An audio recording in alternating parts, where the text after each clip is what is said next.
Bom dia, boa tarde ou boa noite para você que nos acompanha. Pessoal, nessa série de vídeos dessa aula, nós vamos apresentar aí para você a elaboração desse projeto que vocês já estão vendo aí na imagem. Esse projeto, em resumo, ele compõe aí 21 caixas no total, sendo 20 apartamentos e um condomínio, né? Aí nós temos as caixas de derivação e as caixas de proteção geral. Então, para esse projeto, eu separei aqui é, todo o processo, né? Então a gente vai fazer desde a visita no local, né? O que a gente tem que fazer quando a gente vai visitar no local, o preenchimento de formulário, documentação, planta de situação e também a elaboração do projeto em si. Então nós vamos separar em vários vídeos, tá? Com todas as etapas e também os arquivos vão estar aí disponíveis para serem baixados, tá? No link aí de cada aula. Então a ideia é mostrar aí todo o processo, né? Desde o contato com o cliente, a visita no local, preenchimento de formulário e a elaboração do projeto, tá? Que é muito importante, beleza? Então, para a gente começar, vamos abrir aqui ó, a nossa pasta. Deixa eu movimentar ela para cá. Aqui tem algumas fotos do local, tá? Alguns vídeos que eu vou mostrar aí para vocês também. Deixa eu só organizar aqui algumas coisas. Beleza? Vamos voltar aqui para a foto. Deixa eu limpar essas anotações que eu tinha feito aqui, que eu vou explicar tudo isso aí para vocês passo a passo. Beleza? Deixa eu minimizar. Vamos lá. Para a gente poder entender, pessoal, qual que é a demanda do nosso cliente, eu já separei aqui alguns arquivos, tá? E eu coloquei aqui no documento, né, o que vai ser solicitado pelo nosso cliente. Vou abrir ele aqui para vocês verem. Ó. Então vamos lá. O cliente ele entrou em contato com a gente, né? Entrou em contato comigo, mandou mensagem, me ligou e falou que tinha uma demanda lá de fazer um projeto de padrão CEMIG, né? Ele queria ligar o padrão. A obra dele estava quase pronta e ele queria já fazer o padrão aí para poder ligar as caixas de medição, beleza? Então nós fomos lá no local, né? Marcamos aí o dia, a hora certinho, fomos lá no local e lá no local o cliente falou, ele me solicitou, eu preciso de 20 caixas para atender 20 apartamentos. Desses 20 apartamentos, 4 são coberturas, ok? E também precisa de uma caixa de medição para o condomínio. Então, beleza, fomos no local e anotamos essas informações. O cliente também nos passou na visita que ele não tem projeto elétrico ou não nos forneceu, porque, segundo ele, quem estava resolvendo era o eletricista e o pessoal lá da construtora. Então, a gente não teve acesso ao projeto elétrico, ok? Com base nisso, como ele não nos forneceu, a gente não teve acesso ao projeto elétrico, eu solicitei para ele algumas informações, né, que é referente à configuração do empreendimento dele, que é as características ali dos apartamentos e do condomínio. Porque com isso eu vou extrair as informações necessárias para fazer o meu dimensionamento ali de cada unidade consumidora ou até mesmo sugerir ele alguma coisa.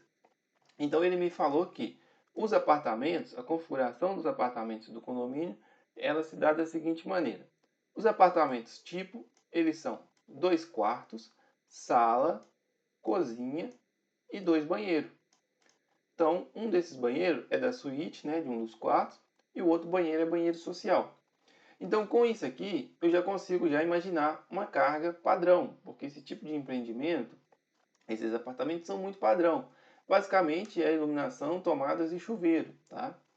Mas vamos lá. O da cobertura, ele me falou que vai ser 3 quartos, sala, cozinha e 2 banheiros. Isso aqui na parte inferior, né, no primeiro piso da cobertura.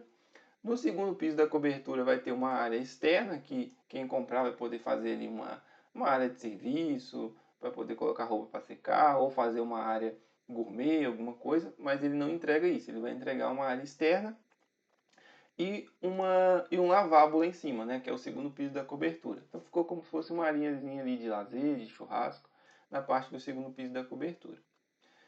Já o condomínio, ele é composto basicamente por áreas comuns do prédio e os estacionamentos das garagens, tá?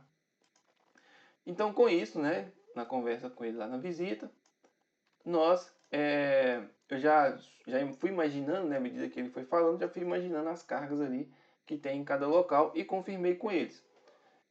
Nos apartamentos tipo, basicamente é iluminação, tomadas, tá? Aí são tomadas de quarto, sala e de cozinhas, tá? E 2 chuveiros. Então essas são as cargas elétricas que vão ter nos apartamentos tipo. Muito importante perguntar se vai querer ar-condicionado. Nesse caso aqui, o cliente não quer nem a previsão do ar-condicionado. Então a gente segue somente com essas cargas aqui, beleza? Já na cobertura, é a mesma coisa, iluminação, tomadas e 2 chuveiros. O banheiro que tem lá em cima, no segundo piso da cobertura, como é um lavabo, ele não tem chuveiro. E também o cliente não vai prever ali ar-condicionado. Então a diferença aqui da cobertura para os apartamentos tipo é que ele tem mais pontos de iluminação e mais pontos de tomada. Então uma carga maior ali para a cobertura. Já o condomínio ele vai ser composto basicamente de portão eletrônico, iluminação, tomadas, uma bomba de recalque, né? Porque como o prédio é muito alto, tem que ter a caixa inferior, né? A caixa d'água inferior que vai bombear a água para a caixa superior. E o elevador. Então o condomínio é composto basicamente por essas cargas. Então com isso aqui, ó, em mãos, eu já tenho ali, eu já entendi, né, qual que é a necessidade do cliente. E eu sei que ele quer 20 apartamentos, sendo 16 apartamentos tipo, 4 cobertura e um condomínio. E já tenho aqui mais ou menos a carga ali de cada apartamento. Beleza? Uma outra coisa importante que eu perguntei para ele foi em relação à área dos apartamentos, né? Que é bom a gente ter noção ali da área. A área dos apartamentos tipo, vamos colocar ela aqui, ela é, vamos escrever aqui, ó, área aproximada 70 metros quadrados. A área da cobertura, a área aproximada da cobertura, ela é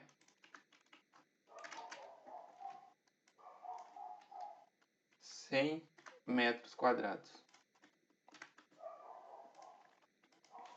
Uma outra observação, pessoal, é muito comum, tá? O cliente te procurar somente para fazer o projeto da entrada de energia e ele não ter as informações ali de projeto elétrico ou não ter as características ali, né? Às vezes o cliente nem sabe o que ele quer, para te falar a verdade, ele só quer ligar a energia.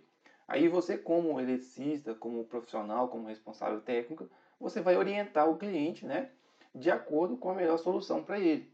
A gente não vai decidir pelo cliente, né? Mas a gente vai mostrar para ele as opções que ele tem e vai orientá-lo, né? Vamos falar assim, ó, opção 1, você tem isso de benefício e isso de malefício, né? Que é os prós e os contras. A opção 2, você tem isso de benefício e malefício. A gente apresenta as opções para o cliente, tudo de acordo com a norma, é claro, e o cliente que vai definir o que ele quer. Por exemplo, um apartamento desse, que tem 2 chuveiros, iluminação e tomadas, talvez poderia ser alimentado somente em 127. Mas a gente tem que apresentar para o cliente a opção também de 220 e mostrar para ele os benefícios, né, e o que ele vai ter ali de conta, né, às vezes o que ele vai gastar mais. Porque esse tipo de obra o pessoal preocupa muito em custo, né, quer gastar o menos possível, né, é muito comum isso, principalmente essas obras que são para vender, Minha Casa Minha Vida. Então o pessoal preocupa muito em custo. Então a gente apresenta as opções e o cliente ali que vai dar a palavra final do que ele quer, né? Das opções que a gente apresenta que estão dentro da norma, ok? Então é muito comum isso acontecer. Às vezes, por exemplo, o cara tem lá 4, 5 casas dentro de um terreno, ele precisa fazer um padrão para agrupar e ter medição individual. Às vezes o cara vai construir kitnet, lojas, e você não tem o projeto, nem arquitetônico, nem projeto elétrico interno. Então você faz o projeto da entrada de energia de acordo com a norma, né? Mostrando as opções para o cliente e também já direcionando ele para o melhor caminho. Por exemplo, esse condomínio aqui, com certeza ele tem que ser um trifásico, porque eu tenho um elevador. Então tem que ter energia trifásica para o elevador. Caso o cliente tivesse uma loja Hoje em dia, loja é pré-requisito você ter um 220 para poder, quem for alugar, principalmente lojas para alugar, a pessoa ter opção. Ela pode montar uma sorveteria, uma padaria, uma oficina, e o 220 ele é o básico para isso. Tem até que pensar se vale a pena ter 220 trifásico, caso a loja for muito grande. Então a gente vai direcionando o cliente ali para as melhores opções ali para ele escolher, beleza? Então agora nós vamos seguir para a próxima aula, onde nós vamos iniciar aí o processo, beleza? Então nesse caso aqui nós já visitamos o cliente, né? Na verdade a gente já tinha até passado o orçamento para ele, um valor estimado, né? De preço, né? Quando a gente chegou no local, entendemos melhor a situação, passamos o preço final para ele concordou em fazer, então agora a gente vai seguir para as próximas etapas, ok?